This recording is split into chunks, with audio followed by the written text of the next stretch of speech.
وصل القطر. نزل منه رجل طويل، عيناه متعبتان. المدينة ساكتة هادية، البحر بيهمس من بعيد. الرجل مشى ناحية صوت الموج. البيوت فاضية، الشبابيك ظلمة. الهواء ثقيل، فيه ريحة ملح وأسرار. الرجل حس بقشعريرة رغم الهواء الدافي.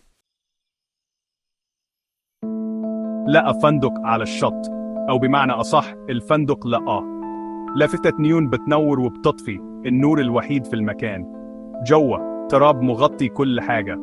البواب العجوز ما بيتكلمش كتير، عيني فيها تحذير. في الليلة دي الريح جابت أصوات غريبة، همس، ضحك، وبعدين صراخ. الرجل ما قدرش ينام، راح على الشباك. القمر منور طريق بيودي على الجبل، وفوق الجبل في خيال، قلعة.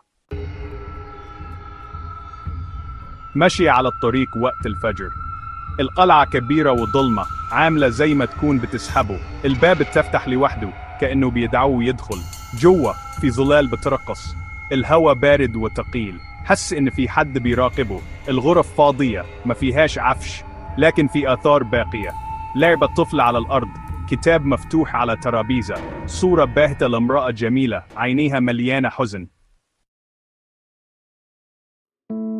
وصل لأعلى برج. هناك على الحائط خريطة.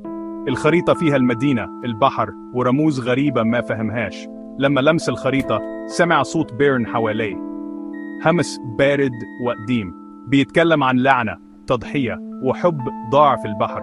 الرجل لف بيدور على مصدر الصوت، لكن مفيش حد، مفيش غير الريح بتصفر في القلعة الفاضية.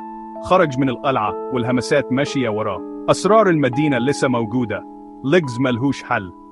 بريك تايم. في النهاية الرجل لقى بعض قطرات الدماء على الصخور.